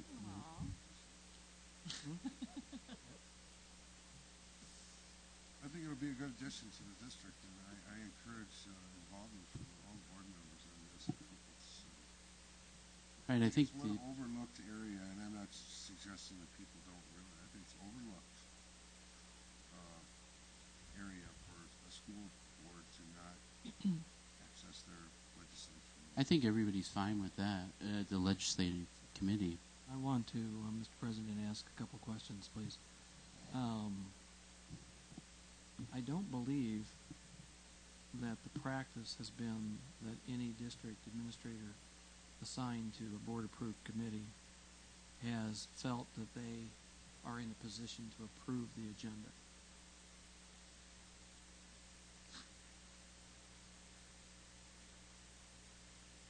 Now, that will not prevent us from recommending what should be on that agenda, unless the board wants to do that as well. I don't think that's what he's suggesting. I just think The board member, what I want you to know is we've been operating under that you would approve it. They're your committees. So if you need language to keep doing what you're doing, because I've not been told that there's an issue, I would agree with the language.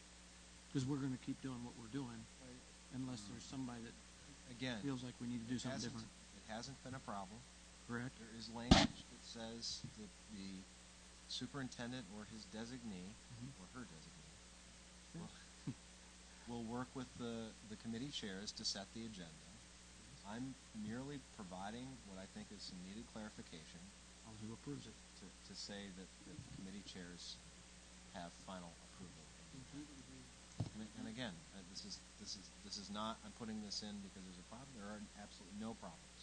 Maybe put in policies because of the day when we're done, it clears out. Yeah, Dr. O'Malley, at least in the finance committee, is always. I'm sure he contacts Brent too, but I think he suggests some things, but he's not. He's never really been too insistent. He helps us plan what we need to be talking about. He sees what's, deadlines are coming, things like that. That I don't know. I don't keep track of deadlines when this is due or that is due. He tells us, and we're like, well, we better talk about it then, right? That's what he gets paid for, right? I don't want to be responsible for. No.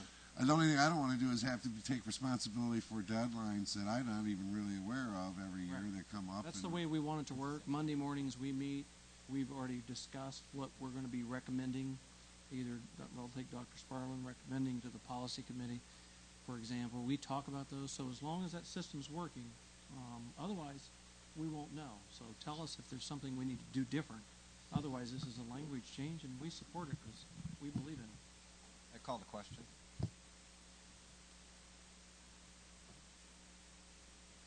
So can we have a vote on the modification of the motion? Lindsay started Aye. talking about it. Mrs. Paul, Aye. Mrs. Swanson, Aye. Mr. O'Neill, No. I don't think we need to. He's a no. No, it's a no. No offense. Bauman, Aye. Mr. Walsh. Aye, motion carries 5-1. I have a motion on the modified motion. Mr. Bauman, Aye. Mr. Lightfoot, Aye. Mr. O'Neill, Mrs. Paul, Aye.